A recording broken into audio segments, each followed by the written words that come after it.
और राधे राधे। तो ध्यान रखिए दोस्तों कि आपको सबसे पहले जल्दी से जल्दी क्या करना है, क्लास को लाइक शेयर और सब्सक्राइब कर देना है। तो जल्दी जल्दी लाइक शेयर और सब्सक्राइब कर दीजिए। और अगर आप पहली बार क्लास को ले रहे हैं तो इसका बेल आइकन दबाना बिल्कुल भी मत भूलिए, जिससे आपको नई वीडियोस, जो चैनल की नई वीडियोस हैं वो आपको तुरंत मिलती रहेंगी। तो ये सारी चीजें आपको ध्यान रखनी है। चलिए इसके बाद में हम थोड़ा सा याद करेंगे और आगे बढ़ेंगे। तो इन सारी चीजों को क्लियर करेंगे। थोड़ा सा ये लाइट चली गई, अच्छा इन्वर्टर से कनेक्ट कर दो। चलो देखते हैं, तब तक के लिए आप वेट करेंगे थोड़ा सा, और उसको सारी चीजों को मैं क्लियर करता हूं। थोड़ी देर वेट करेंगे। चलिए जल्दी जल्दी तब तक आप क्लास को शेयर कर दें और फिर मैं क्लास को स्टार्ट करूंगा आपकी। Sameer Khan, hello, good evening बेटा गुड इवनिंग। चलिए, और आप सभी को good evening. Mona good evening, Munesh good night, अरे बड़ी जल्दी गुड नाइट हो गई। शिवानी गुड इवनिंग, विकास गुड इवनिंग। तो सभी लोगों को गुड इवनिंग, गुड नाइट। तो आप लोग जल्दी से जल्दी, अभी गुड नाइट नहीं करते हैं, गुड नाइट करेंगे बाद में, क्योंकि अभी इसके बाद एक और क्लास आपको लेनी है। तो ये सारी चीजें हम क्लियर करेंगे। आदित्य राधे राधे। तो आप सभी लोग जितनी जल्दी हो सकता है उतनी जल्दी लाइव आ जाइए और फिर क्लास को स्टार्ट करने वाले हैं। तो जल्दी जल्दी करिए, क्लास को स्टार्ट करेंगे हम लोग। तो जल्दी जल्दी आप लोग क्लास को शेयर कर दीजिए, जल्दी से शेयर करिए और फिर हम क्लास को स्टार्ट करेंगे। चलिए दोस्तों, बताइए आज का दिन कैसा गुजरा आपका, थोड़ा सा बात कर लेते हैं और उसके बाद फिर आगे बढ़ेंगे। चलिए, अर्चना Bansal ji good evening dear. काली चरण भारती गुड इवनिंग बेटा। आदित्य गुर्जर राधे राधे। तो आप सभी को राधे राधे। जल्दी जल्दी सभी लोग क्लास को शेयर भी करें, जिससे ज्यादा ज्यादा दोस्त हमसे कनेक्ट हो पाए। तो 2 मिनट लगेगा। आप लोग अपने फेसबुक शेयर कर दीजिए, व्हाट्सएप शेयर कर दीजिए और जल्दी से फिर लाइव आ जाइए, क्योंकि फिर हमें कोई डिस्टर्बेंस नहीं चाहिए और क्लास को कंटिन्यू करने लग जाएंगे हम लोग। तो क्लास फिर हमारी क्या चलेगी, कंटिन्यू चलेगी।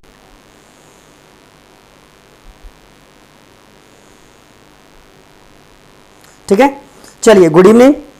नहीं बेटा, अभी कोई बफरिंग नहीं होगी। वो चक्कर क्या था कि अचानक लाइट चला गया, तो मुझे ये सारा इन्वर्टर से जोड़ना पड़ा, तो 1 सेकंड लगा और बाकी काम सब लोग सामने आ गए। इसीलिए मैंने आपको कहा था कि थोड़ी देर वेट करिए, थोड़ी बातें कर लेते हैं। चलिए, तो बस उसी की वजह से ये दिक्कत हुई थी, बाकी की अब कोई परेशानी नहीं होने वाली है। तो क्लास को शेयर कर देंगे आप सब लोग और हम क्लास को स्टार्ट कर रहे हैं। देखिए, मैंने कल आपको हाइपोथैलेमस पढ़ाया था। मैंने आपको बताया था एंडोक्राइन ग्लैंड में कि हाइपोथैलेमस आपको क्या क्या होता है। तो मैंने कल आपको हाइपोथैलेमस क्लियर कराया था कि मस्तिष्क में होता है, इसके कार्य क्या क्या होते हैं। इससे TRH हार्मोन निकलता है और जिसका जो कार्य होता है वो बॉडी टेम्परेचर को रेगुलेट करना, अर्थात बॉडी टेम्परेचर को नियंत्रित करना किसका कार्य होता था आपका, तो ये आपका TRH हार्मोन का कार्य होता था। तो इतने सारी चीजें क्लियर करी थी। थोड़ी सी एक चीज और रह गई थी, तो उसको भी क्लियर कराते हैं और उसके बाद आगे बढ़ेंगे। तो आपको याद रखना है कि हमें कैसे क्लियर करना है, वो सारी चीजें मैं क्लियर करा रहा हूं। तो देखिए, अगर आपसे एक और हार्मोन पूछा जाता है और उस हार्मोन का नाम है डोपामिन। देखिए, थोड़ी सी चीजों को याद रखेंगे। डोपामिन हार्मोन, अगर आपसे पूछा जाए ये डोपामिन जो हार्मोन है वो कहां से स्रावित होता है, तो आपको याद रखना है कि डोपामिन जो हार्मोन है ये हमारे हाइपोथैलेमस से स्रावित होता है। कहां से होता है, हाइपोथैलेमस से। यह हाइपोथैलेमस से स्रावित होता है। अब हाइपोथैलेमस होता कहां है, ब्रेन्स में। आपको बताया था मैंने, ये ब्रेन से रेगुलेट करता है। तो हाइपोथैलेमस में जब ये रेगुलेट करता है तो इस हार्मोन को हम और किस नाम से जानते हैं, ये क्वेश्चन भी एग्जाम्स में आता है। तो आपको याद रखना है, क्योंकि ये CGL में बहुत ज्यादा पूछा जाता है, NTPC जैसे एग्जाम्स में बहुत ज्यादा आता है। तो मैं बताता हूं डोपामिन का क्या कार्य है। सुनिए, समझिए, बहुत अच्छी तरीके से समझिए। एक क्वेश्चन क्लियर करेगा ये यहां से। इसे न्यूरोट्रांसमीटर हार्मोन भी कहते हैं। अगर आपसे एग्जाम में पूछा जाए कि किस हार्मोन को हम न्यूरोट्रांसमीटर हार्मोन कहते हैं, तो आपको याद रखना है कि हम न्यूरोट्रांसमीटर हार्मोन, आप हिंदी में भी लिख सकते हो इसी टाइप से, न्यूरोट्रांसमीटर हार्मोन किसे कहेंगे हम कहेंगे डोपामिन को। अब आप कहेंगे सर ये डोपामिन है क्या, ये हार्मोन है क्या, तो समझिए बेटा, डोपामिन हार्मोन हमने कहा हाइपोथैलेमस में पाया जाता है। कहां फाउंड होता है, फाउंड कहां होता है, ये कहां पाया जाता है, हाइपोथैलेमस से सिक्रेट होता है। और अगर बात करें तो न्यूरोट्रांसमीटर हार्मोन भी इसे कहते हैं। और हमारे लिए क्या इंपॉर्टेंट होगा, तो मैं वो चीजें बताऊं, तो इसे हम क्या कहते हैं, इसे हैप्पीनेस हार्मोन कहा जाता है। हैप्पीनेस हार्मोन मतलब इसका एक और नाम क्या कहेंगे, इसे हैप्पीनेस हार्मोन भी कहते हैं। हैप्पीनेस हार्मोन से मतलब अगर हम खुश होते हैं, अर्थात खुशी का हार्मोन किसे कहा जाता है, खुशी का हार्मोन। यानी जिस कार्य को करने में हमें खुशी मिल रही है उस हार्मोन को हम क्या कहते हैं, डोपामिन कहते हैं। देखिए ये एक लत लगने वाला हार्मोन भी कहा जाता है। कंडीशंस कैसे होती हैं वो बताता हूं। जैसे मान के चलिए कोई कार्य आपको बहुत अच्छा लग रहा है, कोई कार्य आपको अच्छा लग रहा है, जैसे मान के चलिए आप लोगों को क्या अच्छा लग रहा है मैं बताता हूं। जैसे मान के चलिए हम लोग कभी कभी किसी चीज के आदी हो जाते हैं, एडिक्ट हो जाते हैं। एडिक्ट किसके, जैसे मान के चलिए आप में से किसी ने सिगरेट भी पिया होगा कभी ना कभी, तो सिगरेट पिया होगा, मान के चलिए सिगरेट पिया हो, अल्कोहल पिया हो, ड्रग लिया हो, कोई भी पुड़िया तमाकू जो भी खाते हो, तो देखिए पहले जब हम खाएंगे तो वो हमें बड़ा अजीब लगेगा, पहले जब हम खाएंगे तो वो हमें बहुत ज्यादा अजीब लगेगा। और लेकिन अगर ये हम बार बार करते रहेंगे, बार बार करते रहेंगे, तो डोपामिन का जो सिक्रेशन होगा वो धीरे धीरे बढ़ता जाएगा बॉडी में। और जब ये डोपामिन बहुत ज्यादा बढ़ता जाएगा हमारी बॉडी में, तो हमें किसी चीज की क्या लग जाएगी, लत लग जाएगी। तो इसे लत लगने वाला हार्मोन भी कहते हैं। लेकिन इससे हमें क्या मिलता है, खुशी मिलती है। कुछ चीजों से हमें क्या मिलती है, खुशी मिलती है। तो डोपामिन हार्मोन से हमें क्या मिली, खुशी मिली। खुशी कैसे मिला, देखिए हम बहुत ज्यादा खुश होते हैं तब यह हार्मोन निकलता है। नॉर्मली अगर हम कुछ नहीं खा रहे हैं, पी रहे हैं, तो भी ये हमें खुशी का हार्मोन बोलते हैं। लेकिन अगर बाई चांस हम कभी क्या करते हैं, सिगरेट पीते हैं और इसे बार बार पीते हैं और इसका हम एडिक्ट हो जाते हैं, जैसे ड्रग एडिक्ट हो जाते हैं, है ना, किसी भी चीज को, कोकीन, चरस, गांजा जो भी हो सकता है, तो ये सारी चीजें हमें अच्छी क्यों लगने लगती हैं, इसी हार्मोन के कारण, क्योंकि इसका सिक्रेशन बॉडी में बढ़ जाता है। जब हमारे इन सब हार्मोन्स का सिक्रेशन बॉडी में बढ़ेगा तो हमें क्या हो जाएगा, हमें क्या हो जाएगा, हमें एक चीज की लत लग जाएगी या किसी चीज की लत लग जाएगी। वो कुछ भी हो सकती है, समझ रहे हैं। तो जिस चीज की हमें लत लग जाती है, अब गाना भी आ गया था, मुझे तो तेरी लत लग गई, तो ये मत समझना। लेकिन कंडीशंस में वो सारी चीजें आपको याद रखनी है कि हमें किसी चीज की लत लग जाए, तो वो सारी चीजें आपके लिए इंपॉर्टेंट होंगी, ठीक है जी। एडिक्टेड हार्मोन बोलते हैं, तो ये सारी चीजें आपको याद रखनी है। ऋतिक बिल्कुल सही कह रहे हैं, मुबारक कुछ भी नहीं सर, सिंपल है जी, सिंपल है। तो चलिए आगे बढ़ते हैं, इन सारी चीजों को हम क्लियर करें तो आपको याद रखना है। तो इसे क्या कहते हैं, खुशी का हार्मोन भी कहते हैं। अब यहां से कुछ क्वेश्चन आते हैं कि इस हार्मोन की कमी से आपको कौन सा रोग हो जाता है, तो मैं डिजीज भी क्लियर कराता हूं। देखिए ये जो हार्मोन है, इसकी कमी से जो रोग होता है वो बहुत ज्यादा एग्जाम्स में पूछा गया है, आपसे पूछा जाता है पार्किंसंस रोग, पार्किंसंस रोग डिजीज। पार्किंसन डिसीज किससे होती है या पार्किंसन रोग किससे होता है, यह आपको याद रखना है। तो देखिए पार्किंसन जो रोग होता है, जो पार्किंसन डिसीज होती है, इससे आपको क्या हानि क्या लाभ होते हैं मैं बताता हूं। देखिए पार्किंसन जब डिसीज हमारे शरीर में आती है वो डोपामिन की कमी से होती है। सबसे पहले तो ये याद रख लें, अगर ये हार्मोन हमारे शरीर से कम सीक्रेशन होगा, क्या होगा, कम सीक्रेट होगा, तो हमें एक बीमारी होगी जिसे हम कहते हैं पार्किंसन रोग। अगर एग्जाम में कभी भी पूछा जाए पार्किंसन रोग किस हार्मोन के कारण होता है, तो आप क्या कहेंगे, डोपामिन हार्मोन के कारण। डोपामिन हार्मोन कहां पाया जाता है या कहां से सीक्रेट होता है, तो आपको बोलना है हाइपोथैलेमस से। इसे सुपर मास्टर ऑफ ग्लैंड कहते हैं। अगर आपको नहीं मालूम है तो पिछला वीडियो देख सकते हैं बेटा, ठीक है। तो सारे वीडियो को कनेक्ट करके पढ़ना, बिल्कुल अच्छी तरीके से क्लियर होगा। तो पार्किंसन रोग, अब देखिए अगर ये बॉडी में हमारे में हो जाए पार्किंसन रोग, तो हमें क्या क्या हो जाता है। तो देखिए हमारा शरीर कप कपाने लगता है या कांपने लगता है, हमारा शरीर क्या करने लगता है, कांपने लगता है, यानी वाइब्रेट करने लगता है। हम लोग अपने आप को स्थिर नहीं रखते। जैसे मान के चलिए अभी आपने देखा था कि बहुत से लोग ड्रग एडिक्ट हो जाते हैं। जैसे आपने फैशन मूवी देखी होगी और कंगना रनौत अभी जो इस समय बहुत ज्यादा फेमस चल रही हैं, आपने देखा होगा कंगना रनौत ने उसमें एक ड्रग एडिक्ट का रोल किया था कि वो एक मॉडल होती हैं और उसके बाद उनका पूरा शरीर बिना ड्रग के वो रुक नहीं सकती हैं और चिल्लाने लगती हैं। जैसे अभी रिया चक्रवर्ती ड्रग केस में फंसी हुई है, बहुत सारी चीजें आपने देखी होंगी। तो कंडीशंस में आपको याद रखना है कि कांपने लगता है, बॉडी हमारी कांपने लगती है। जब हमें वो चीजें नहीं मिलती तो हमें उससे परेशानी होती है, हमें एक झंझनाहट होती है, हमारा मूड चेंज होता है। तो ये सारा रोग हम क्या कहते हैं, पार्किंसंस रोग ही कहते हैं। देखिए मूड चेंज होगा हमारा, मूड चेंज से मतलब क्या होता है, मूड चेंज से मतलब हम पल में हंसने लगेंगे, पल में रोने लगेंगे, पल में गुस्सा करने लगेंगे। किसके कारण, डोपामिन हार्मोन के कारण। तो बेटा याद रखना है। और किस रोग में ये लक्षण होते हैं, पार्किंसंस रोग में ये लक्षण होते हैं। इसके बाद और क्या हो जाता है, लॉस ऑफ सेंस हो जाता है, हमें समझ नहीं होती हम करने क्या वाले हैं, बाद में हमें पछतावा होता है हमने ये क्या कर दिया।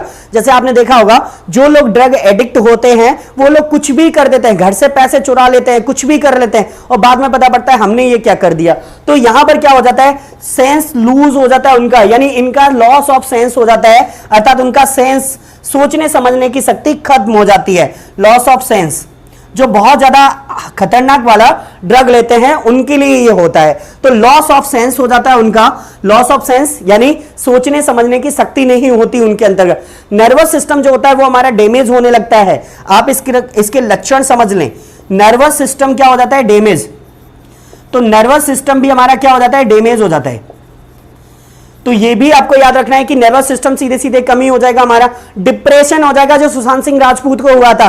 तो आज का टॉपिक आपको बहुत सारी चीजें क्लियर करना है। अगर इतनी सारी चीजें हमारी बॉडी में बनी रहेंगी तो हमें क्या हो जाएगा, तो वो भी चीजें आपको याद रखना है। तो कुछ चीजें जैसे कि अगर हम यहां पे बात करें तो आपको कुछ चीजें देखनी है जिनको डिप्रेशन बोलते हैं। तो डिप्रेशन में कुछ लोग आते हैं तो उसको भी आपको याद रखना है कि ये क्या होगा? डिप्रेशन।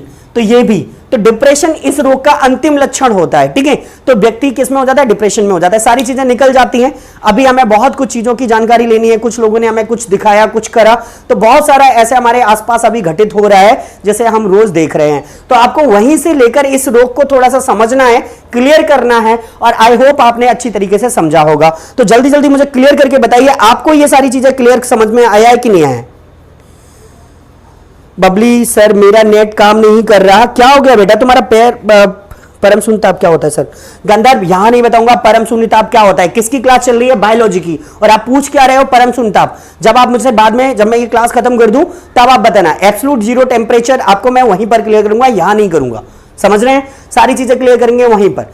तो आप मुझे बाय फोन क्लियर कर सकते हो, इन सारी चीजों को क्लास में नहीं कराएंगे। क्लास बायोलॉजी की चल रही है, पूछ फिजिक्स रहे हो, नहीं क्लियर करूंगा यहां पे। चलिए चलो आगे बढ़ते हैं। इसके बाद में आपको ये सारी चीजें क्लियर हो गई होंगी दोस्तों, तो जल्दी जल्दी बताइए। तो इससे आपका जो हाइपोथैलेमस वाला जो ग्लैंड था वो क्लियर हो गया। मैंने अभी ब्रेन में पढ़ाया तो हाइपोथैलेमस पढ़ाया, मस्तिष्क का पार्ट, यहां पढ़ाया ग्लैंड के रूप में, ग्रंथि के रूप में। तो आपको ग्रंथि दोनों क्लियर हो गया, क्या इंपोर्टेंट होता है, क्या चीजें इंपोर्टेंट होंगी, ये सारी चीजें बहुत ज्यादा इंपोर्टेंट होंगी और यहां से क्वेश्चन डेफिनेटली बनता ही है। तो एंडोक्राइन सिस्टम बहुत ज्यादा इंपॉर्टेंट बनेगा आपको, और इसके जनक जो कहे जाते हैं वो हम इसको थॉमस एडिशन को कहते हैं। तो इनके जनक कौन है? Thomas Edison. चलिए तो मैं इसे साफ करता हूं, आप लोग स्क्रीनशॉट ले लें और उसके बाद फिर आगे बढ़ेंगे, जल्दी जल्दी क्लियर करेंगे। और प्लीज चैनल को लाइक भी करते चलें आप सभी लोग।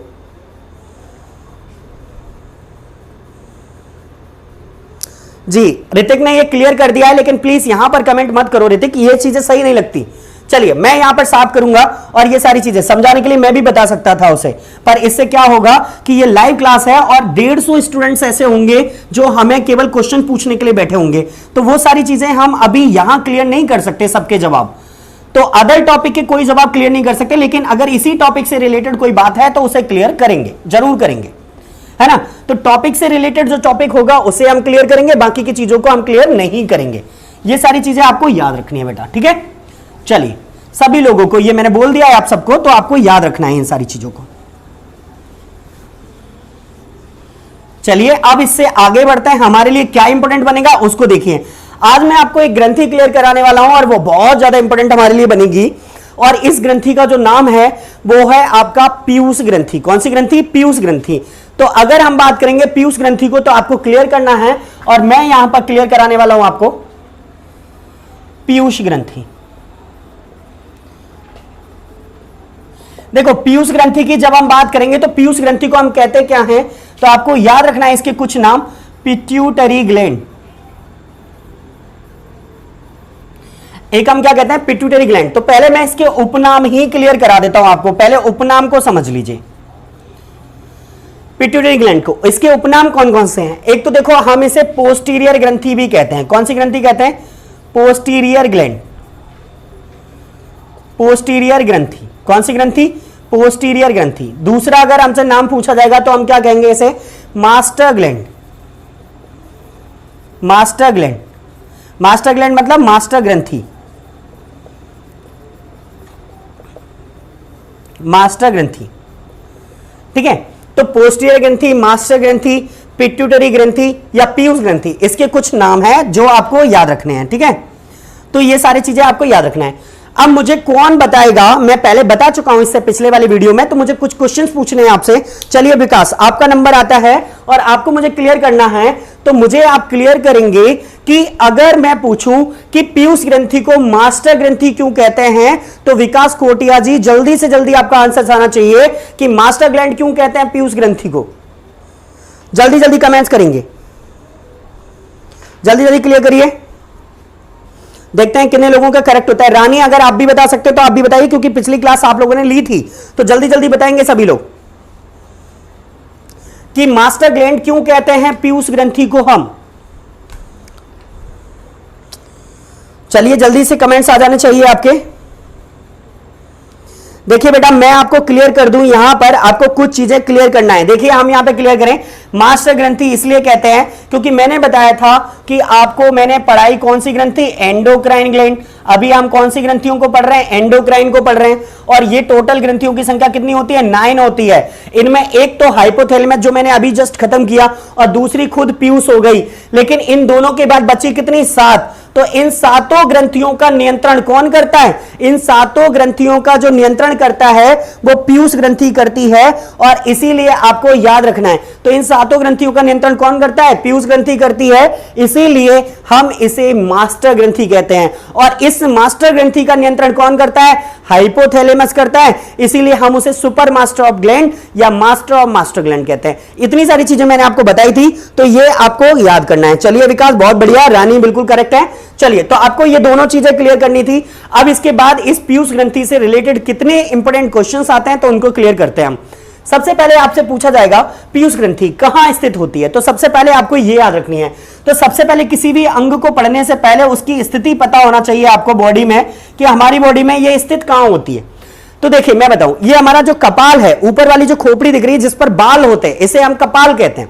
तो ये कपाल जो खोपड़ी वाला हिस्सा ऊपर वाला जो होता है, तो कपाल के स्फेनॉइड, देखिए मैं लिखता हूं पूरा, कपाल के स्फेनॉइड, याद रखना है ये बहुत ज्यादा इंपॉर्टेंट है कि कहां स्थित होती है।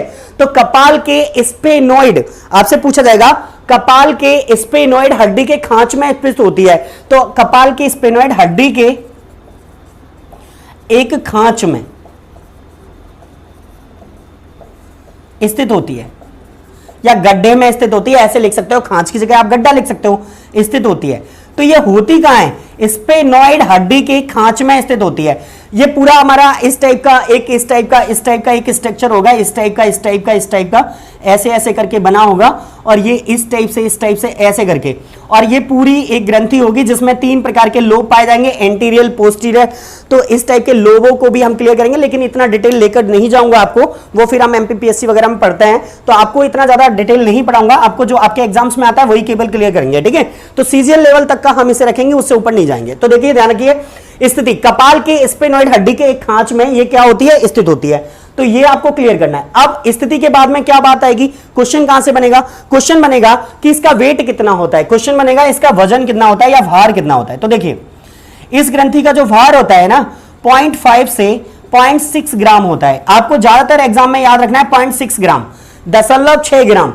तो कितने ग्राम का इसका वेट होता है, 0.6 ग्राम इसका वेट होता है। अगर आपसे क्वेश्चन आए कि पीयूष ग्रंथि का वजन कितना है, तो आप क्या कहेंगे, 0.5 से 0.6 ग्राम होता है। अगर आप इससे पूछेंगे, यहीं से क्वेश्चन आएगा कि इस ग्रंथि का आकार कितना होता है, आकार मतलब शेप कैसा है, तो आपको याद रखना है आकार जो होता है इसका मटर के दाने के समान होता है। किसके दाने के समान, मटर के दाने के समान। तो पीयूष ग्रंथि का जो आकार होता है वो मटर के दाने के समान होता है।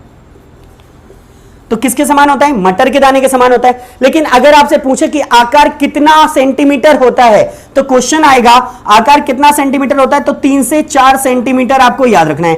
तो इस ग्रंथि का जो आकार है वो 3 से 4 सेंटीमीटर होता है, इतना क्लियर कर लेंगे। तो देखिए मैंने आपको अभी 4-5 चीजें क्लियर करी, इनको पहले रटिए फिर आगे बढ़ते हैं। उपनाम पिट्यूटरी भी कहते हैं, पोस्टीरियर कहते हैं, मास्टर ग्लैंड कहते हैं। कपाल के स्फेनॉइड हड्डी के एक खांच में स्थित होती है। जो वजन होता है, जो इसका वेट होता है वो 0.5 से 0.6 ग्राम होता है। आकार मटर के दाने के समान होता है। और जो हम बात करें कि आकार कितने सेंटीमीटर का होता है, तो 3 से 4 सेंटीमीटर का होता है। इतनी सारी चीजें क्लियर करनी थी। अभी मैं इसको एक और चीज क्लियर कराने वाला हूं, पिट्यूटरी ग्रंथि को। तो देखेंगे स्त्रियों में ये कैसी होती है, तो स्त्रियों में ये कुछ बड़ी होती है। स्त्रियों में ये कैसी होती है, कुछ बड़ी होती है। कैसे बताता हूं, तो स्त्रियों में ये कुछ बड़ी होती है,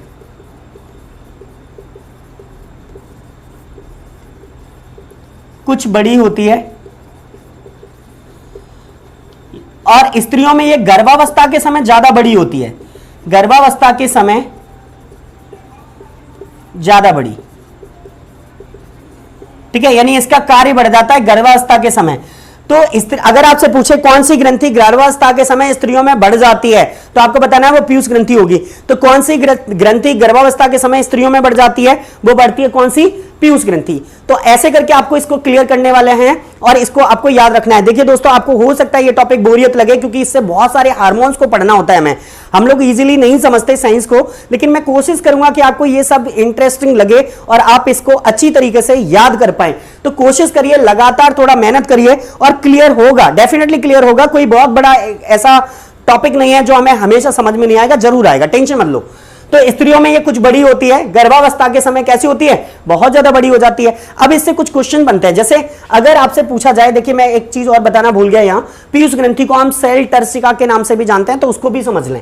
देखो, इस ग्रंथि को हम किसके नाम से जानते हैं, सेल टर्सिका। मैं यहीं पर लिख देता हूं क्योंकि उपनाम में ही आप समझ लीजिए, इसे सेल टर्सिका,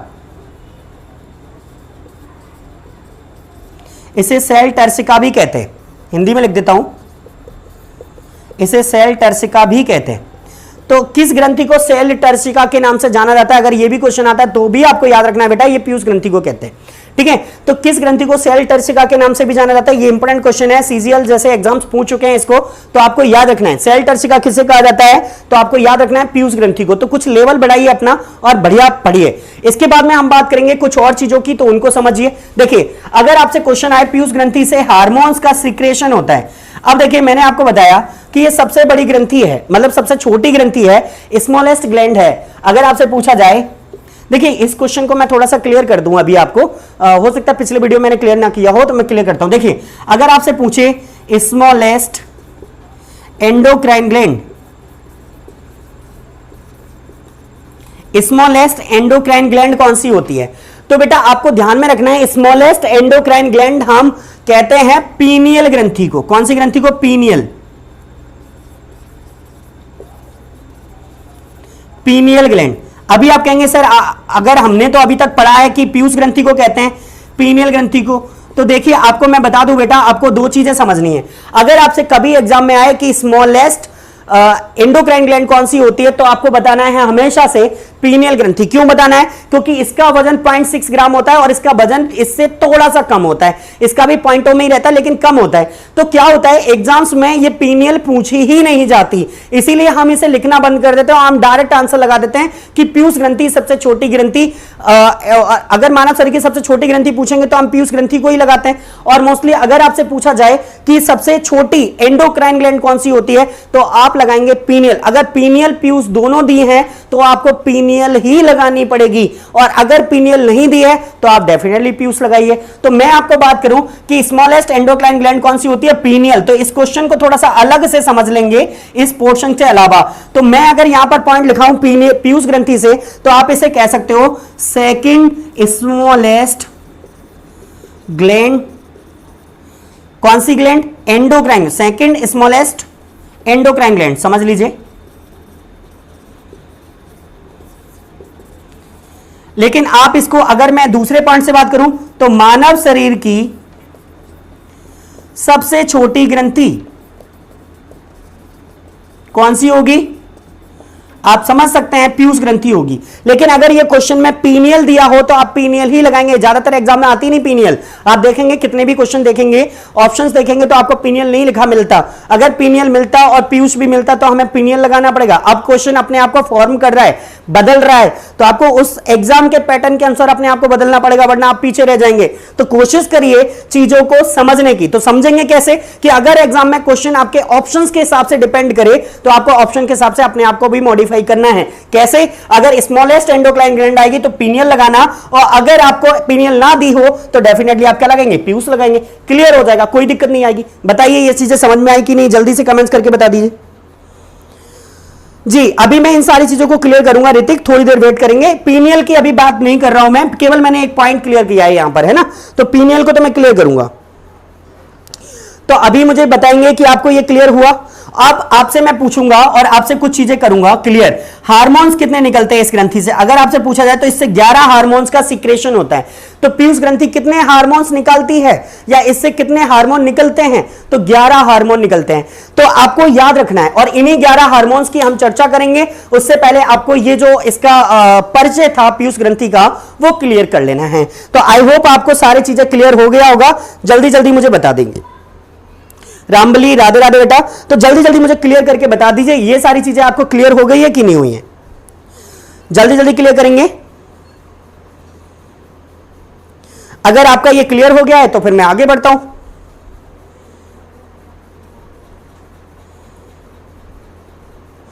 ओके विकास, चलिए ऋतिक बिल्कुल क्लियर है तो फिर आगे बढ़ता है। देखिए अब आपको क्या पढ़ना है उससे पहले मैं बात करूंगा।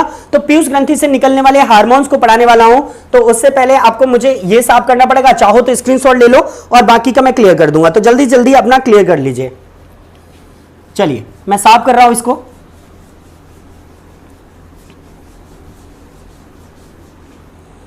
तो इसे आपको क्लियर करना है।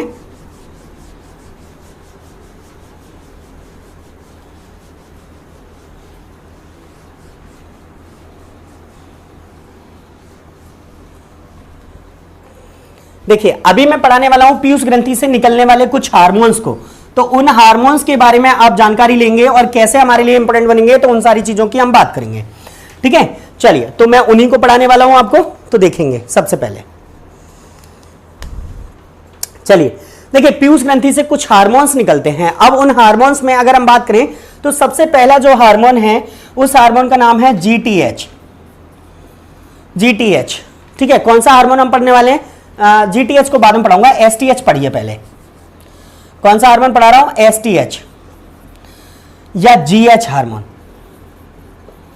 ठीक है, एसटीएच या जीएच हार्मोन। देखिए एसटीएच को क्या कहते हैं हम? तो इसे हम कहते हैं सोमेटोट्रोपिक हार्मोन। सोमेटोट्रोपिक हार्मोन कहते हैं। और जीएच को अगर फुल फॉर्म में लें तो इसे हम कहते हैं ग्रोथ हार्मोन। इसे हम क्या कहते हैं? ग्रोथ हार्मोन कहते हैं, वृद्धि हार्मोन कहते हैं। हिंदी में कहें तो क्या कहेंगे? वृद्धि हार्मोन। अगर आपसे कहा जाए कि वृद्धि हार्मोन किसे कहा जाता है तो आपके लिए इंपॉर्टेंट बनेगा जीएच हार्मोन, है ना, या एसटीएच। एक ही बात है दोनों की। तो आपको दोनों नामों को एक से ही याद रखना है। बहुत ज्यादा इंपॉर्टेंट है, यहां से क्वेश्चन बनता है और हर एग्जाम्स में कभी ना कभी क्वेश्चन आया है। तो एसटीएच या जीएच हार्मोन्स को हम क्लियर करें तो आपके लिए क्या इंपॉर्टेंट बनेगा उन सारी चीजों को क्लियर करेंगे। देखिए ये हार्मोन जब हमारी बॉडी से निकलता है तो ये क्या करता है? ये शरीर की वृद्धि को नियंत्रित करता है। तो इसका कार्य क्या है, वर्क क्या है, फंक्शन क्या है? आपको सबसे पहले किसी भी चीज को पढ़ने से पहले उसका फंक्शन समझना चाहिए। तो देखिए फंक्शंस क्या करेगा कि यह क्या करता है? शरीर की वृद्धि को नियंत्रित करता है। बॉडी की जो ग्रोथ होती है उसे कंट्रोल्ड करता है। तो टू कंट्रोल बॉडी ग्रोथ, ठीक है, यानी वृद्धि, मानव बॉडी की वृद्धि, मानव शरीर की वृद्धि को नियंत्रित करता है।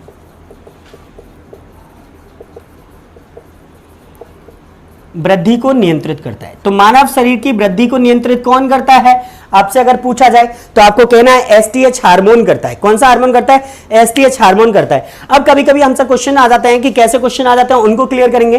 तो एसटीएच हार्मोन की कमी और अधिकता, तो मान के चलिए इस हार्मोन की कमी से और अधिकता से, इस हार्मोन की कमी और अधिकता से हमें कुछ रोग हो जाते हैं। अब रोग कौन कौन से हो जाते हैं तो उनको क्लियर करते हैं। देखिए इस हार्मोन की कमी से हमें ड्वार्फिज्म रोग हो जाता है, अर्थात हम बात करें तो कमी से बौनापन रोग। देखिए मैंने अभी बताया था बॉडी की वृद्धि को नियंत्रित करता है। अगर ये हार्मोन हमारे शरीर से कम स्रावित होगा या कम निकलेगा तो हमें कौन सा रोग हो जाएगा? बौनापन रोग हो जाएगा। बौनापन रोग मतलब छोटे छोटे लोग हो जाएंगे। आप लोगों ने देखे होंगे जो सर्कस में काम करते हैं, छोटे छोटे बच्चे टाइप के, और टीवी पर भी कई लोग आते हैं, एक आध के नाम आपको याद ही होंगे, या कभी ना कभी जब आप यूट्यूब खोलते हो तो आपको पता है कि एक छोटी सी बच्ची वाला वो रोल आपके सामने आ जाता है कहीं ना कहीं। तो इन सारी चीजों को आपको क्लियर करना है। तो जो बच्चे बहुत ज्यादा छोटे रह जाते हैं इसकी कमी से हमें बौनापन रोग हो जाता है। इसे ड्वार्फिज्म कहते हैं। क्या कहते हैं? कौन सा रोग कहते हैं? ड्वार्फिज्म रोग। ठीक है, तो ये भी आपको याद रखना है। तो इसकी कमी से हमें कौन सा रोग हो जाता है? बौना। लेकिन अधिकता से कौन से रोग हो जाते हैं तो उनको आपको क्लियर करना है। तो देखिए मैं बताता हूं, इसकी अधिकता से हमें दो रोग होते हैं। इसकी अधिकता से हमें कितने रोग हो जाते हैं? दो रोग हो जाते हैं। एक तो हमें होता है भीमकाय। कौन सा रोग? भीमकाय। देखिए भीमकाय रोग को हम कहते हैं जैंजेटिज्म। कौन सा रोग कहते हैं? जैंजेटिज्म। ये आपको याद रखना है, भीमकाय रोग को हम कहते हैं जैंजेटिज्म। और दूसरा जो रोग होता है वो होता है एक्रोमिगेली।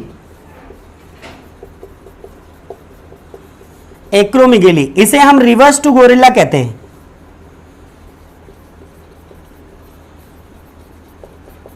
रिवर्स टू गोरिल्ला रोग कहते हैं, इसमें हम क्या कहते हैं? रिवर्स टू गोरिल्ला रोग कहते हैं। अब देखिए भीमकाय रोग से क्या मतलब होता है, इसमें बच्चे बहुत ज्यादा या तो मोटे हो जाते हैं या उनका शरीर अनियमित रूप से क्या हो जाता है, बहुत ज्यादा लंबा हो जाता है। जैसे आपने ग्रेट खली को देखा होगा, उनको ये रोग है भीमकाय रोग, ऐसे बोला जाता है। जैसे उनका शरीर अनियमित रूप से लंबा हो गया, या जितनी भी गिनीज बुक में नाम दर्ज किए हुए व्यक्ति जिनकी लंबाई अचानक बढ़ जाती है, तो वो किस रोग के अंतर्गत आते हैं? भीमकाय रोग के अंतर्गत आते हैं। तो अगर हम बात करें, अगर आपसे पूछा जाए भीमकाय रोग किसे कहेंगे, कि इसमें मानव की लंबाई अत्यधिक बढ़ जाती है। तो इस रोग में क्या होता है? मानव शरीर की लंबाई क्या हो जाती है? अत्यधिक बढ़ जाती है। तो जिस रोग में मानव शरीर की लंबाई अत्यधिक बढ़ जाएगी तो उसमें क्या होगा? भीमकाय रोग होगा। शरीर अनियमित रूप से विकसित हो जाता है, तो इसको भी आपको याद रखना है, भीमकाय रोग। जैंजेटिज्म बोलते हैं। तो दोनों ही नामों से एग्जाम में पूछा जाता है, हिंदी इंग्लिश, तो आपको दोनों ही नाम याद रखने हैं अच्छी तरीके से। अब आता है एक्रोमिगेली। अब इस रोग में क्या होता है? रिवर्स टू गोरिल्ला क्यों कहते हैं? कि इसमें क्या होता है, हमारा जबड़ा, हमारा जो शरीर का आकार होता है, अनियमित रूप से चेंजेस हो जाते हैं। यानी अजीब सा लगेगा, ऐसे कभी तो जबड़ा बढ़ जाएगा और हमें बोलने में परेशानी होगी। जैसे आपने कभी कभी देखा खली को बोलते हुए, तो आपको कुछ चीजें समझ में आती है कि उनका जबड़ा अचानक से वो प्रॉपर तरीके से फ्लुएंसी में नहीं बोल पाते। तो बहुत सारी चीजें हो जाती है जब हमारे शरीर का आकार, अब जरूरी नहीं है जबड़ा ही बढ़े, पूरी बॉडी का कोई भी अंग बढ़ सकता है। तो वो सारी चीजें क्लियर करनी है। तो एक्रोमिगेली से मतलब क्या निकलेगा? एक्रोमिगेली से मतलब निकलेगा कि अगर हमारी बॉडी का जो स्ट्रक्चर है वो अचानक से चेंज हो जाए, शरीर का कोई भी आकार, अंग अनियमित रूप से बढ़ जाए, उसे क्या कहेंगे? एक्रोमिगेली कहेंगे बंदर जैसा मुंह हो गया है ना? कैसे कहेंगे? बंदर जैसा मुंह हो गया, इसीलिए इसे रिवर्स टू गोरिल्ला कहते हैं। तो आपको याद रखना है, एक्रोमिगेली में क्या हो जाएगा? शरीर के अंगों का अनियमित विकास हो जाता है। कोई तो बहुत बढ़ जाता है और कोई बहुत छोटा रह जाता है। तो अनियमित, शरीर के अंगों का अनियमित विकास हो जाता है किस रोग में? एक्रोमिगेली में। तो बताइए बेटा, आपको ये जीटीएच या एसटीएच या जीएच हार्मोन क्लियर हुआ कि नहीं हुआ? जल्दी जल्दी क्लियर बताइए जी। तो जल्दी जल्दी क्लियर करेंगे, आपको ये सारी चीजें क्लियर हुई हैं कि नहीं हुई है? जल्दी जल्दी क्लियर करिए, जल्दी जल्दी क्लियर करेंगे सभी लोग, जल्दी से मुझे बता दीजिए। और चैनल को लाइक, शेयर और सब्सक्राइब भी करते रहिए। ज्यादातर दोस्तों को बोलिए कि 9 बजे की क्लास लगती है और आपको पढ़ना है। अभी पहले आप मॉर्निंग 9 बजे लेते थे, अभी हमारे पास टाइम नहीं है तो हम शाम को 9 बजे ले रहे हैं। तो आपको याद रखना है इन सारी चीजों को, तो इनको भी क्लियर करते हुए चलना है। आप लोग 9 बजे सोने के लिए बढ़ जाते हैं। आज बताऊंगा कि हमें नींद क्यों आती है। सारे हार्मोन्स को हम आज क्लियर कर लेंगे कि हमारी बॉडी में इनसे क्या क्या चीजें होती हैं। अगर आप ढंग से पढ़ोगे तो हम ढंग से पढ़ेंगे, नहीं पढ़ोगे तो आधे आधे घंटे की क्लास लेकर छोड़ दिया करूंगा, क्या दिक्कत है? ठीक है, तो आप तो इसे 4 बार में क्लियर कर लो, लेकिन लगातार पढ़ने वाले स्टूडेंट चाहिए। लगातार पढ़िए, मजेदार पढ़िए। क्लियर हुआ ये? जल्दी जल्दी बताइए, क्लियर हो गया? चलिए विकास, जल्दी से आंसर आना चाहिए आपका भी। चलो क्लियर है, सबका क्लियर है तो फिर मैं आगे बढ़ूंगा। अब देखिए एसटीएच आपने क्लियर कर लिया। अब इसके बाद में कौन सा हार्मोन हमारे लिए इंपॉर्टेंट बनेगा, तो उसको भी हम पढ़ लेते हैं फटाफट से, देखेंगे।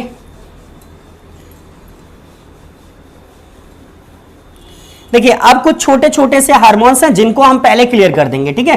तो जिनसे क्या होगा, आपको समझने में आसानी होगी, और जिनको ज्यादा डिटेल लेकर चल रहा होगा उनको मैं थोड़ा सा डिटेल लेकर चलूंगा। तो अभी हर चीज को डिटेल नहीं पढ़ानी है, जो हमारे एग्जाम्स के लिए जितना ज्यादा इंपॉर्टेंट है उसी को हमें उतना ही पढ़ना है। क्लियर? तो वही चीजें हम पढ़ेंगे। चलिए, तो अभी मैं इससे आगे बढ़ूं तो आपको क्या पढ़ना है, तो थोड़ा सा मार्कर चेंज कर ले। इसके बाद में हम बात करेंगे, देखिए नेक्स्ट चीजें। अब यहां से आपके लिए क्या इंपॉर्टेंट बनेगा वो चीजें समझेंगे। मैंने आपको एसटीएच हार्मोन क्लियर करा दिया। इसके बाद में आता है एक हार्मोन एसीटीएच। कौन सा हार्मोन? एसीटीएच। देखिए फुल फॉर्म आपको हमेशा से याद करनी ही पड़ेगी। तो इसे हम कहते हैं एड्रीनो कॉर्टिकोट्रोपिक हार्मोन। ठीक है, हिंदी मीडियम वाले लिख लें, ऐसे ही नाम लिखना है हमें, एड्रीनो कॉर्टिकोट्रोपिक हार्मोन।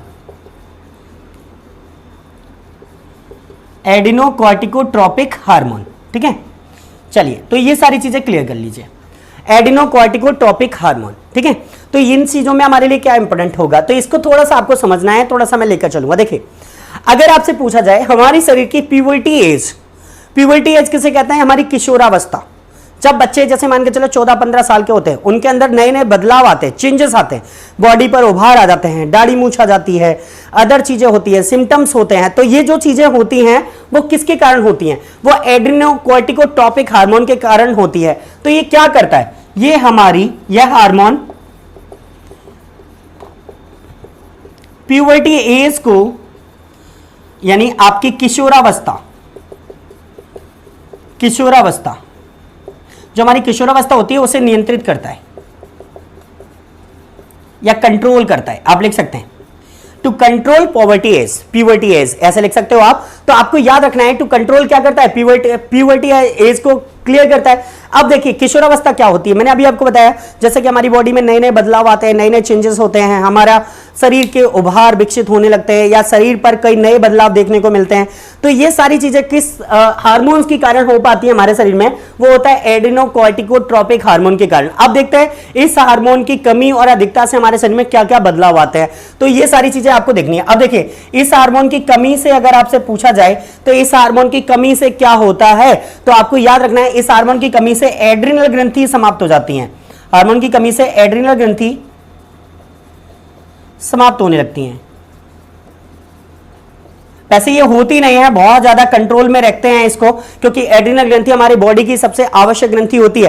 तो ये विनिष्ट हो जाती है, यानी छोटे छोटे इनको डैमेज होने लग जाते हैं। इसे अगर ये चीज हुई ना तो हमारी बॉडी को आप समझिए कि बहुत बड़ा रोग होने वाला है, हमारी मौत भी हो जाती है कभी कभी। जब एड्रिनल ग्रंथि बताऊंगा तो बताऊंगा कि हमारे शरीर की आवश्यक ग्रंथि एड्रिनल को क्यों कहते हैं, क्योंकि ये बहुत ज्यादा इंपॉर्टेंट होगी आपके लिए। तो ये बहुत कम कंडीशंस में होती है, लेकिन ये इंपॉर्टेंट होगी आपके लिए। अब इसकी अधिकता से क्या होगा, तो ये भी आपको समझना है कि इस ग्रंथि के, अगर इस हार्मोन्स के अधिकता निकले एड्रेनोकॉर्टिकोट्रोपिक हार्मोन अगर हमारी बॉडी से ज्यादा सीक्रेट होने लगे तो क्या होगा, तो बेटा क्या होगा, हमारी रीनल कॉर्टेक्स की वृद्धि हो जाएगी। यानी हमारी रीनल जो किडनी है, जैसे आपने बताता हूं मैं, रीनल कॉर्टेक्स की वृद्धि हो जाएगी। देखिए, मैंने आपको बताया था कि हमारे शरीर में ऐसे, एक मिनट वेट करेंगे, ये हमारी एक किडनी है,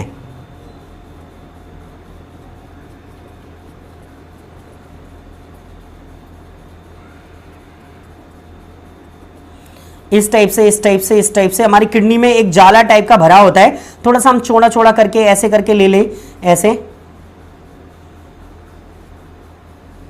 थोड़ा आप ये मत सोचना मैं मेहंदी डिजाइन्स बना रहा हूं, है ना। तो ये इस टाइप का हमारा ये किडनी होता है, इसमें इतने सारे नेफ्रॉन्स भरे होते हैं। तो वो सारे नेफ्रॉन्स, इनको मैंने आपको नेफ्रोलॉजी बिल्कुल क्लियर कराया, किडनी एक्सक्रेटरी सिस्टम, आप पिछला वीडियो देख सकते हैं। और इसके ऊपर ही हमारा ये किडनी उपस्थित होता है। तो किडनी के बाएं भाग को तो हम कहते हैं कॉर्टेक्स और आंतरिक भाग को कहते हैं मेडुला, तो बाहर भाग को कॉर्टेक्स कहते हैं। तो ये क्या होता है, ये ऊपर स्थित होता है, इसलिए इसे रीनल कॉर्टेक्स कहते हैं। तो इसकी क्या हो जाएगी, वृद्धि हो जाएगी। तो इस वाले पार्ट की क्या हो जाएगी, यहां पर वृद्धि हो जाएगी। तो अगर ये हार्मोन हमारे शरीर में बढ़ा तो हमें क्या हो जाएगा, रीनल कॉर्टेक्स जो ग्रंथि है इसमें क्या हो जाएगी, वृद्धि हो जाएगी। ये आपको समझना है। और ऐसे ही अगर हम बात करें तो एड्रिनल कॉर्टेक्स जो होगी, यहां पर हम कॉर्टेक्स लिख सकते हैं, एड्रिनल जो कॉर्टेक्स होता है इस ग्रंथि में क्या होगा, ये समाप्त होने लगेगी, छोटी होने लगेगी। तो ये दोनों ही कंडीशंस बहुत भयंकर होती है आपके शरीर में, मोस्टली ज्यादातर होती नहीं, लेकिन अगर होती है तो परेशानी होती है। क्लियर, तो ये सारी चीजें आपको क्लियर करनी है। तो जल्दी जल्दी बताएंगे। रामरूप, राधे राधे बेटा, राधे राधे रामरूप जी। चलिए सोनू राठौर, आपको भी राधे राधे। तो सभी लोगों को राधे राधे, जय श्री राम। लेकिन अभी क्लास पर ध्यान दीजिए बेटा, थोड़ा फोकस करिए, अच्छा टॉपिक चल रहा है, आपको समझ में भी आ रहा होगा, आई होप। तो जल्दी जल्दी मुझे कमेंट्स करके बता दो किसी को कोई परेशानी तो नहीं आ रही है ना। अगर अभी भी किसी को कोई समझने में दिक्कत आ रही है तो मैं थोड़ा सा फ्लुएंसी चेंज करूंगा, देखते हैं आपको किस टाइप से समझ में आता है। फिर चलिए जल्दी जल्दी बता दीजिए, अगर समझ में आ रहा है तो बता दीजिए, नहीं आ रहा है तो बता दीजिए, एक बार दोबारा रिवीजन करा दूंगा, कोई दिक्कत नहीं होगी। जल्दी से जल्दी बता दे, जल्दी से क्लियर करेंगे। चलिए बस वीडियो को पूरा देखिए। और अभी 10 बजे मैं लाइव आने वाला हूं फेसबुक पर और एक टेस्ट के लिए, और ये टेस्ट एक बेहतरीन टेस्ट होने वाला है आपके लिए, तो ध्यान रखेंगे। फेसबुक लाइव आना है इसके बाद तुरंत, तो इसलिए क्लास को जल्दी से ही खत्म करेंगे। तो अभी पैसे इसको हम क्लियर कर दें, उसके बाद ही खत्म करूंगा। तो जल्दी जल्दी बताएंगे, ये क्लियर हुआ कि नहीं हुआ। जल्दी जल्दी क्लियर करिए। राहुल, जय श्री कृष्णा। चलिए सभी लोग जल्दी जल्दी बता देंगे। ये क्लियर है तो मैं साफ कर दूं। ओके चलिए मोनिका, अभी देखिए आगे आपको क्या क्या चीजें और पढ़नी है और आपके लिए क्या क्या चीजें इंपोर्टेंट बनने वाली हैं, उन सारी चीजों को भी मैं क्लियर करूंगा।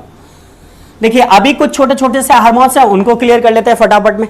ठीक है, पीयूष ग्रंथि बहुत बड़ी है, इसीलिए मैंने सोचा था कि आपको आज ये क्लियर कराऊंगा मैं। ठीक है, तो ध्यान में रखेंगे, इसे हमें थोड़ा सा पढ़ना है और इंपोर्टेंट बनेगा आपके लिए। अब देखिए इसके बाद में हमारे लिए क्या होता है, पीयूष ग्रंथि से कुछ हार्मोन्स निकलते हैं और जिनमें आता है ऑक्सीटोसिन, ऑक्सीटोसिन हार्मोन। देखिए पीयूष ग्रंथि से ऑक्सीटोसिन हार्मोन भी निकलता है। कौन सा हार्मोन? ऑक्सीटोसिन। अब देखेंगे ऑक्सीटोसिन में आपके लिए क्या इंपोर्टेंट होगा। देखिए ऑक्सीटोसिन जो हार्मोन होता है इसे हम कहते हैं बर्थ हार्मोन। क्या कहते हैं? बर्थ हार्मोन कहा जाता है, इसे हम बर्थ हार्मोन भी कहते हैं। इसे हम क्या कहते हैं? बर्थ हार्मोन कहते हैं। अब ये क्या होता है बर्थ हार्मोन? किसमें पाया जाता है? केवल फीमेल्स में। तो आप लिख सकते हैं ओनली फीमेल्स में। ठीक है, ओनली किस में पाया जाता है? फीमेल्स में पाया जाता है, अर्थात स्त्रियों में होता है केवल। तो स्त्रियों में कैसे होता है वो मैं बता दूं। बर्थ हार्मोन क्यों कहते हैं? क्योंकि ये जन्म लेने में सहायक होता है। जन्म लेने में क्या होता है? सहायक। तो कौन सा हार्मोन जन्म लेने में सहायक होता है? अगर ये क्वेश्चन आ जाए आपसे तो आपको याद रखना है ऑक्सीटोसिन हार्मोन केवल फीमेल्स में होता है, पुरुषों में नहीं होता, याद रखेंगे आप लोग। और देखिए इसे लव हार्मोन भी कहते हैं, इसे लव हार्मोन भी कहते हैं। देखिए इसे कौन सा हार्मोन कहा जाता है? लव हार्मोन या प्यार का हार्मोन भी कहते हैं। तो अभी आप समझ लें, आप जो समझ रहे हैं वो वाला प्यार नहीं बेटा, ध्यान रखेंगे, है ना। बहुत से लोग बड़े उत्सुक हो जाते हैं कि लव हार्मोन नाम आते ही कि हमारे अंदर क्या होगा, तो आपको समझना है ये लव हार्मोन भी केवल ज्यादातर किसमें होता है? मोस्टली स्त्रियों में होता है। तो बर्थ हार्मोन, लव हार्मोन ज्यादातर स्त्रियों में होता है, लेकिन अगर ये पुरुषों में होगा, इसे लव हार्मोन क्यों कहते हैं ये समझ लीजिए पहले, फिर मैं इस पे आता हूं। तो आपको अगर समझना है कि लव हार्मोन हम इसे क्यों कहते हैं, क्योंकि अगर किसी पुरुष में लड़कियों वाले लक्षण आ जाए, क्या आ जाए? लड़कियों वाले लक्षण आ जाए। अगर कोई पुरुष लड़कियों जैसे लक्षण या लड़कियों जैसा बिहेव करने लग जाए और या उसके अंदर लड़कियों जैसे सिम्टम्स हो जाए, तो उसे किस हार्मोन की मतलब उसके अंदर वृद्धि हो गई है? तो ऑक्सीटोसिन की। तो मानव अगर पुरुष में ऑक्सीटोसिन की वृद्धि हो जाए तो क्या हो जाएगा? पुरुष एक स्त्री की भांति व्यवहार करेगा, अर्थात इसे बाइसेक्सुअल बोलेंगे। क्या बोलेंगे? बाइसेक्सुअल। तो पुरुषों में वृद्धि होने पर, स्त्रियों में तो होता है, लेकिन अगर ये पुरुषों में आ जाए तो क्या होगा? पुरुष लड़कियों की भांति कार्य करेगा। तो ऐसे आपको याद रखना है, पुरुषों में हार्मोन की वृद्धि होने पर, ऐसे लिख लें, पुरुषों में हार्मोन की वृद्धि होने पर, वृद्धि होने पर कैसा बिहेव करेगा? बाइसेक्सुअल। ठीक है, ऐसा बाइसेक्सुअल का मतलब होता है स्त्री लड़कियों वाले लक्षण। तो आप लिख सकते हो हिंदी में लड़कियों वाले लक्षण। तो लड़कियों वाले लक्षण अगर पुरुषों में आते हैं तो क्यों आ जाते हैं? तो वो इसी हार्मोन की वृद्धि के कारण हो जाते हैं। हम में सारे हार्मोन्स हमारे अंदर होते हैं, बस इनका डिसबैलेंस जरा सा भी होता है तो हमारी बॉडी अलग तरीके से रिएक्ट या व्यवहार करने लगती है। तो ये सारी चीजें आपको क्लियर करनी है। चलिए, तो ये सारी चीजें क्लियर है, आप जल्दी जल्दी बताएंगे। लव हार्मोन समझ गए क्यों होता है? जल्दी से कमेंट्स कर देंगे इसको। और देखिए बर्थ हार्मोन हम इसको क्यों कह रहे हैं? क्योंकि ये जन्म लेने में सहायक होता है। अब जन्म लेने में सहायक होता है तो ये कब होता है जन्म लेने में सहायक? तो मैं बता दूं, जैसे जब स्त्रियों को लेबर पेन होता है। कौन सा पेन होता है? Labour pain. लेबर पेन से मतलब हम बात करते हैं प्रसव पीड़ा। प्रसव पीड़ा तो ये क्या करता है? जब मां के पेट में बच्चा होता है और वो बच्चा जब डिलीवरी टाइम आता है तो डिलीवरी टाइम पर प्रसव पीड़ा को कम करने के लिए कौन सा हार्मोन उत्तरदायी होता है? तो प्रसव पीड़ा को कम करने के लिए, कम करने के लिए उत्तरदायी होता है। तो ये प्रसव पीड़ा को क्या कम कर देता है? कम कर देता है। तो लेबर पेन को कम करने का कार्य कौन सा हार्मोन करता है? ऑक्सीटोसिन करता है। तो बेटा देखिए आपको कुछ चीजें याद भी रखनी है।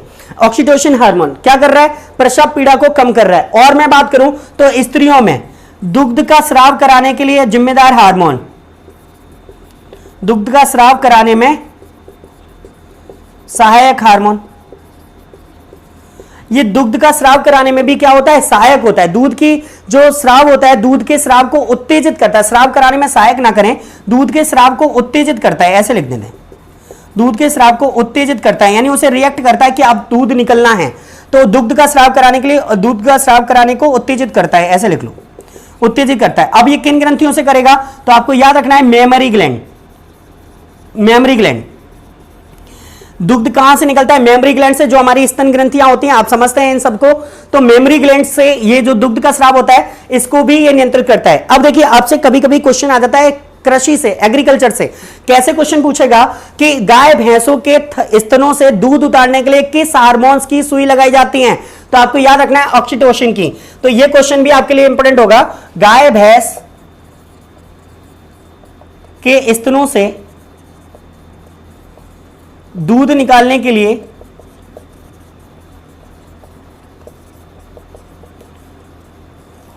ऑक्सीटोसिन हार्मोन की सुई लगाई जाती है।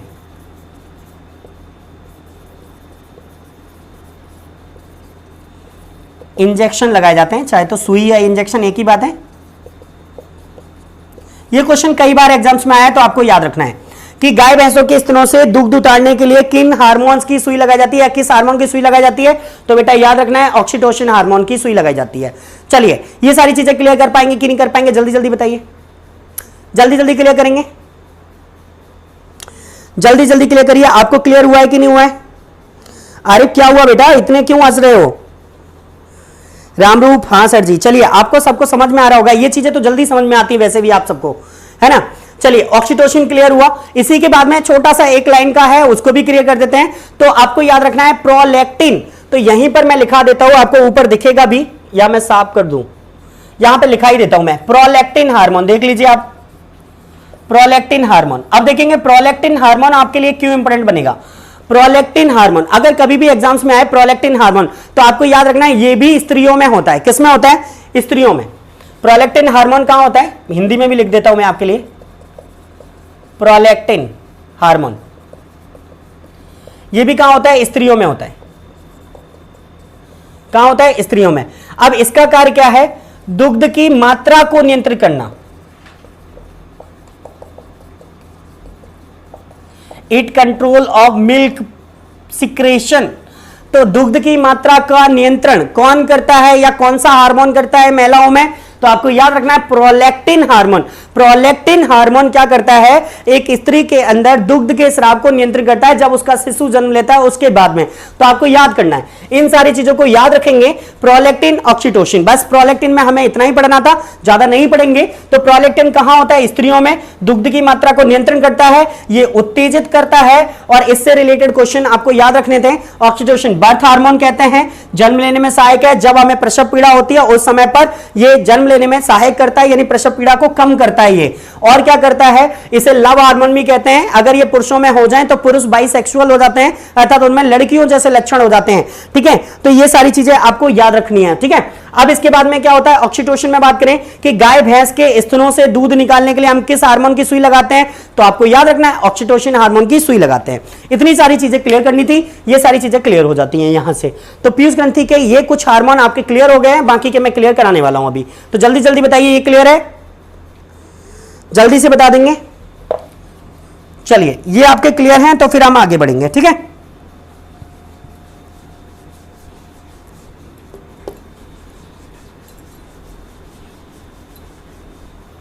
अब देखेंगे हम इनसे आगे कि आपको क्या क्या पढ़ना है, उन सारी चीजों को हम क्लियर करेंगे। ठीक है, चलिए,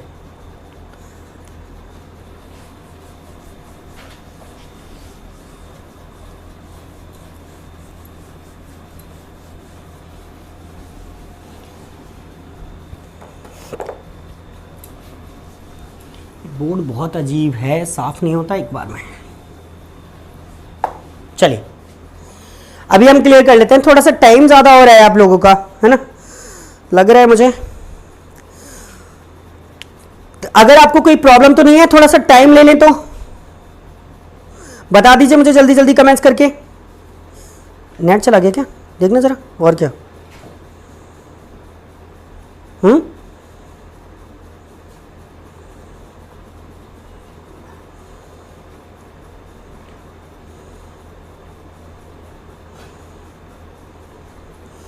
चलिए, जल्दी जल्दी कमेंट्स करके बता दीजिए थोड़ा सा।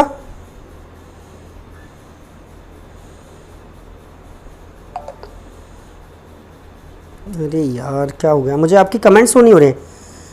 टाइम बढ़ाएं नहीं बढ़ाएं, जल्दी जल्दी अभी मुझे बता दीजिए। विकास मैंने कमेंट्स नहीं देखे आप लोगों के, थोड़ा सा मेरा मोबाइल बंद हो गया था। अभी जल्दी जल्दी बता दीजिए आप, जल्दी जल्दी बता दें।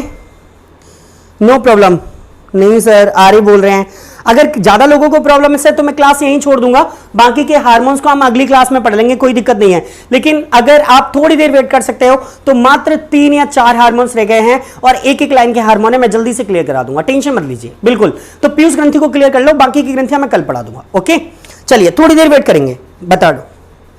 ओके चलो थैंक यू विकास। चलो अभी मैं क्लियर करता हूं, इससे क्या होगा एक साथ सारे हार्मोन्स आपके क्लियर हो जाएंगे तो बहुत अच्छा रहेगा। अब देखिए हम यहां पर एक हार्मोन जो महत्वपूर्ण हार्मोन है उसको भी क्लियर करने वाले हैं। चलिए तो मैं आपको क्लियर करूं, यहां पर मैं हार्मोन पढ़ाने वाला हूं आपको GTH। ये बहुत ज्यादा इंपॉर्टेंट हार्मोन बनेगा आपको, इसे हम कहते हैं गोनेडोट्रोपिक हार्मोन। इसे हम क्या कहते हैं? गोनेडोट्रोपिक हार्मोन कहते हैं। अब देखिए गोनेडोट्रोपिक हार्मोन से आपके लिए क्या इंपॉर्टेंट बनेगा, ये सारी चीजें आपको याद रखनी है। देखिए इस हार्मोन का जो कार्य होता है वो क्या होता है, गोनेडोट्रोपिक का हार्मोन का कार्य कि जनन ग्रंथियों के या जनन कार्यों को नियंत्रित करना।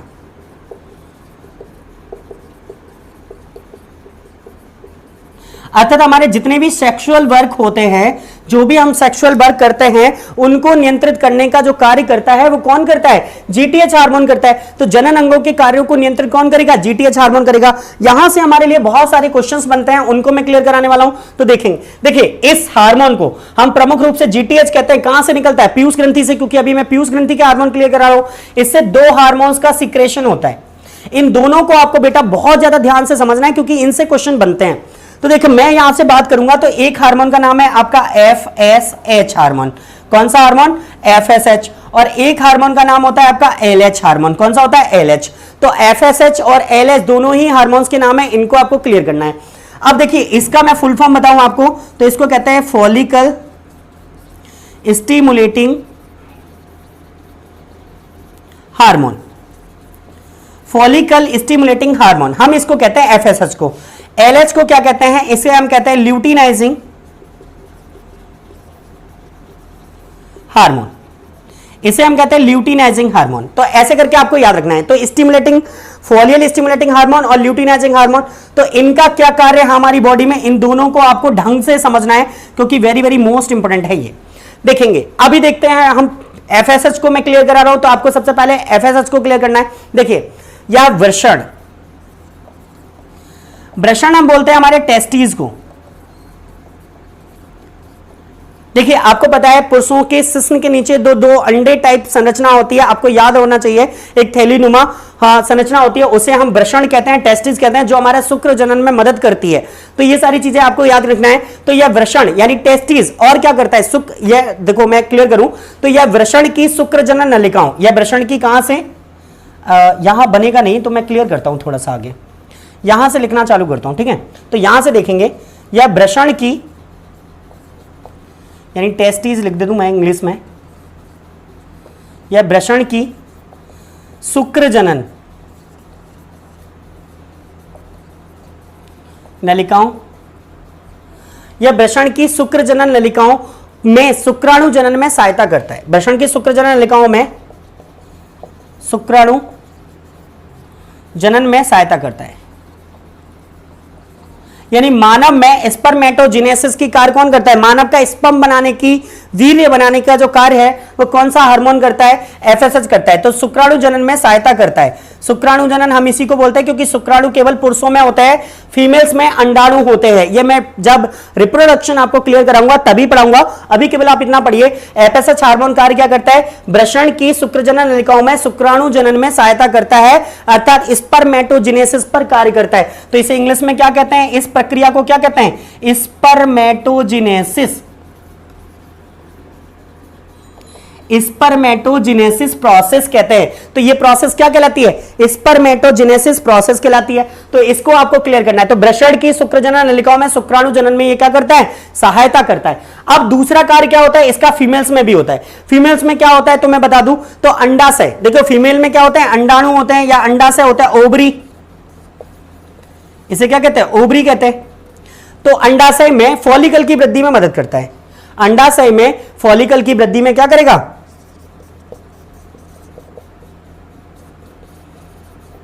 फॉलिकल की वृद्धि में मदद, यानी उसको क्या करेगा, उसको बनाने में मदद करेगा। तो अंडाशय में ओवरी के फॉलिकल की वृद्धि में क्या करता है, मदद करता है, बंध को चौड़ा करने में मदद करता है। ऐसा आपको कुछ चीजें याद रखनी है। तो एफएसएच हार्मोन के दो कार्य हैं, ये पुरुषों में है और ये फीमेल्स में है।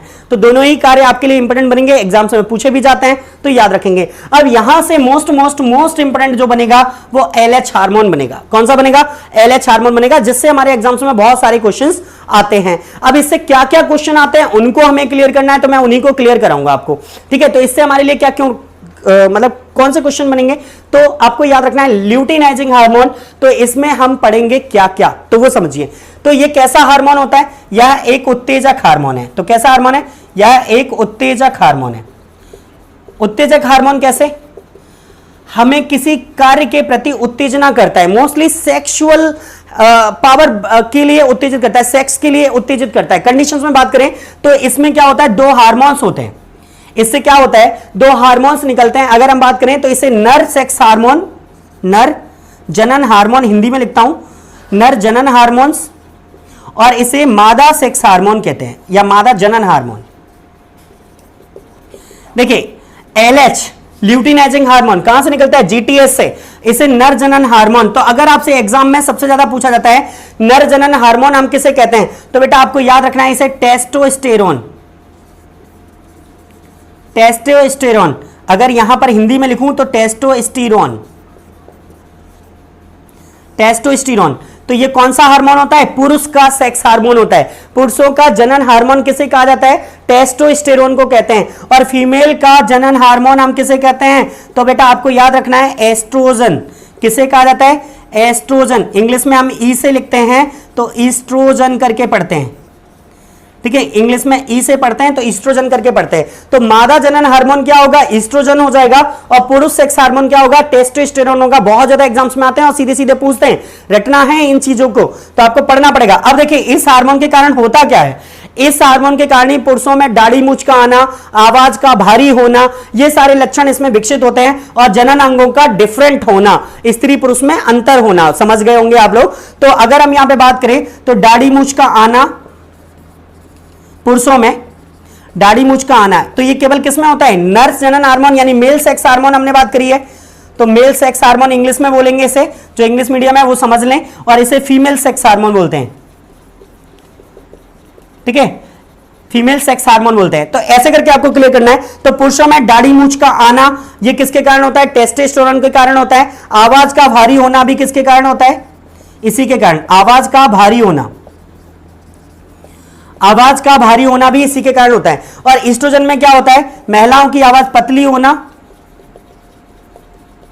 महिलाओं की आवाज पतली होना, महिलाओं की आवाज पतली किसके कारण होती है, मादा जनन हार्मोन के कारण होती है। और उनके दाढ़ी मूंछ भी नहीं आती, तो किसके कारण आती है, मादा जनन हार्मोन के कारण आती है। उनके उभार थोड़े निकले हुए होते हैं, यानी उनके जो आप समझ गए होंगे, मैं बता दूं तो उनका जो उभार होता है उनका वो उभार निकला होता है, और मेल और पुरुष में अंतर होता है, यानी उनके जनन अंग डिफरेंट होते हैं।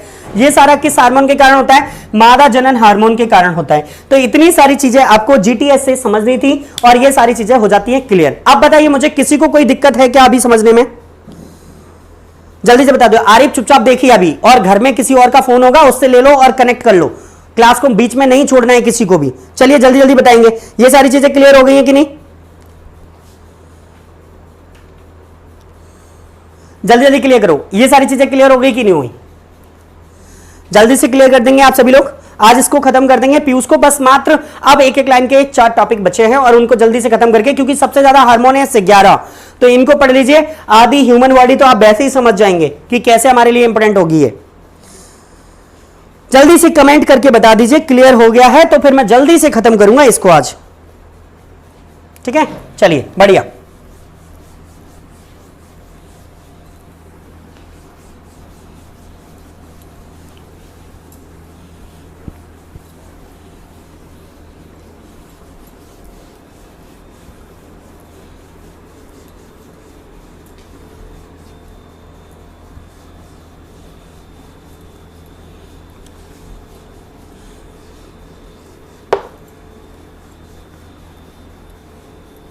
चलो अभी हम आगे बढ़ते हैं और इससे आपके लिए क्या इंपॉर्टेंट बनेगा तो उनको देख लेते हैं फटाफट।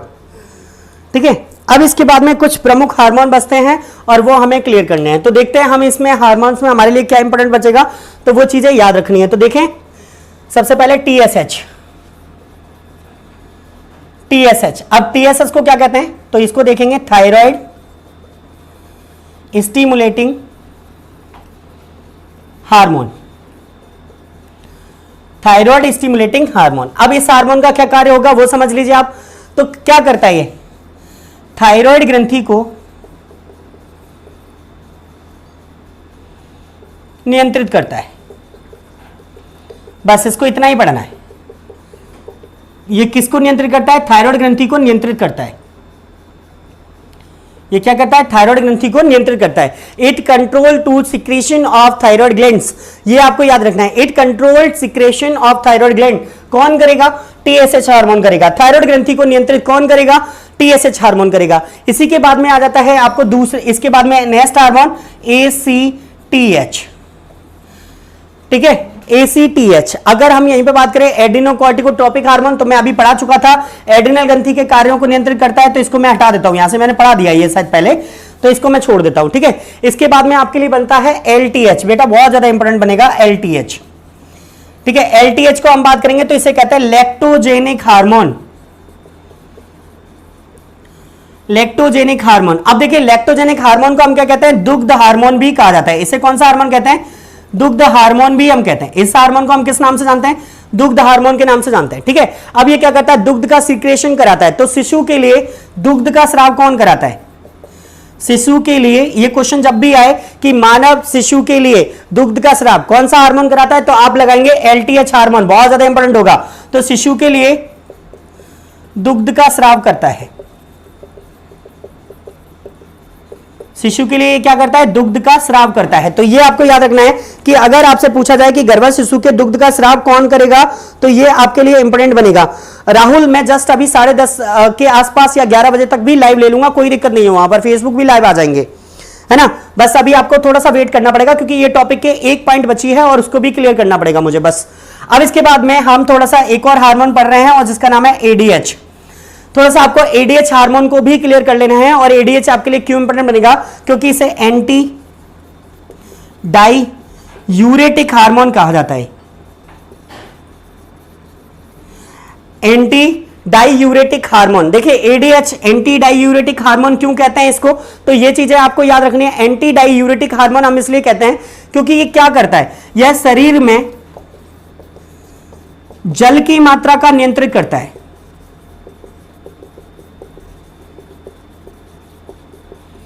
शरीर में जल की मात्रा का क्या करता है, नियंत्रण करता है। To control to water secretion, ठीक है। तो ये जल की मात्रा का क्या करता है, नियंत्रण करता है। तो जल की मात्रा को नियंत्रण हमारी बॉडी में कौन करता है, अगर क्वेश्चन आता है तो आपको लगाना है ADH हार्मोन। अब कैसे करेगा, क्या करेगा, इसको आपको क्लियर करना है। देखिए इसके कारण एक और कार्य होता है। इसके कारण क्या होता है, हमारी जो छोटी छोटी रक्त धमनियां होती हैं, जो आर्टरीज होती है, ब्लड आर्टरीज, वो क्या हो जाती है, वो कंजस्टेड हो जाती है, यानी संकीर्ण होती है, सिकुड़ती हैं। और इसके कारण हमारी बॉडी का रक्त दाब भी बढ़ जाता है। तो देखिए इस हार्मोन के कारण रक्त धमनियां यानी ब्लड आर्टरीज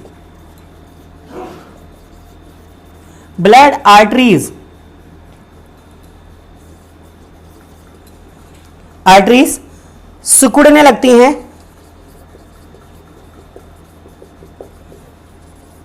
जिससे रक्तदाब बढ़ जाता है। जिससे क्या बढ़ जाता है, ब्लड प्रेशर बढ़ जाता है। जिससे क्या हो जाता है, रक्तदाब बढ़ जाता है। तो जिससे क्या होता है, ब्लड प्रेशर बढ़ जाता है आपका।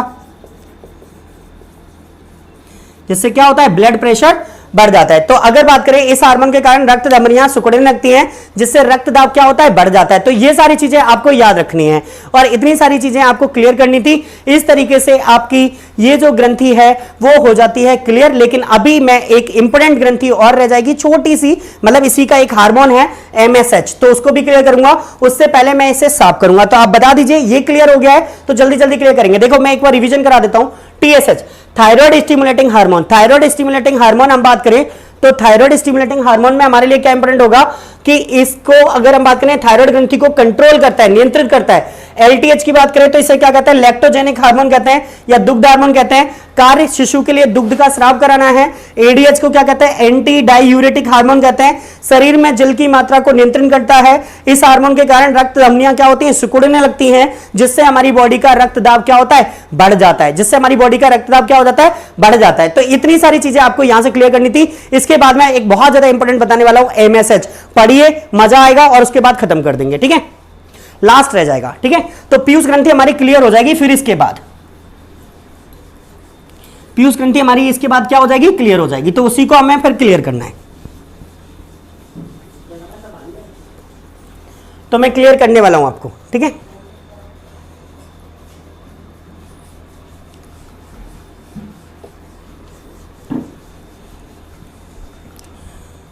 चलो 1 मिनट वेट करेंगे।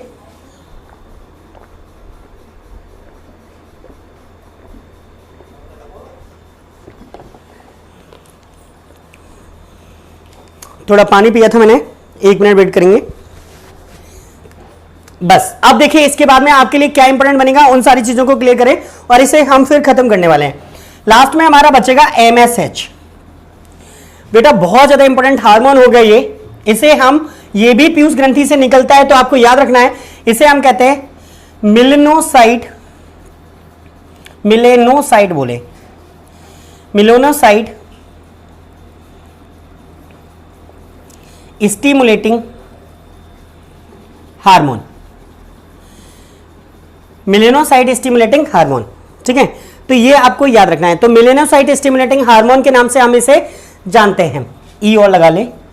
अब इसमें आपके लिए इंपॉर्टेंट क्या होगा, मिलेनोसाइट स्टिमुलेटिंग हार्मोन। तो देखिए ये हार्मोन से जो निकलता है, यहां से एक मिलेनिन वर्णक निकलता है। कौन सा, मिलेनिन, मिलानिन या मिलेनिन ऐसे करके आपको पढ़ना है, मिलानिन भी बोलते हैं, मिलेनिन। तो ये वर्णक क्या करता है, ये हमारी स्किन कलर को प्रभावित करता है। क्या करता है, देखो ये हमारे किन किन चीजों को प्रभावित करता है। तो पहले तो स्किन कलर यानी त्वचा के रंग को, त्वचा के रंग को। तो पहले तो किसको प्रभावित करता है, स्किन कलर को प्रभावित करता है। हमारी त्वचा काली गोरी होती है तो किसके कारण होती है, मिलेनिन के कारण होती है। दूसरा आपका आइज कलर, दूसरा आपका आंखों का रंग। अगर आंखों का रंग भी किसके कारण हमारा बदलता है, आंखों का रंग, ये भी एग्जाम में क्वेश्चन आते हैं। तो आंखों का रंग भी किसके कारण होता है, मिलेनिन के कारण होता है। तीसरी चीज हेयर्स कलर, हेयर्स कलर। अगर आपसे पूछा जाए कि आपके बालों का रंग सुनहरा, भूरा, काला क्यों होता है, तो भी आपको मिलेनिन के कारण होता है। तो देखिए मैं आपको क्लियर करा रहा हूं 3 चीजें। देखिए मिलेनिन के कारण क्या क्या होता है, स्किन कलर। ज्यादातर क्वेश्चन यहीं से बनेगा कि मिलेनिन के कारण क्या होता है, हमारी बॉडी का जो रंग होता है वो डिफरेंट होता है। आइज कलर, आंखों का रंग बदल जाता है, आंखों का रंग भी बदल जाता है, किसके कारण, मिलेनिन के कारण।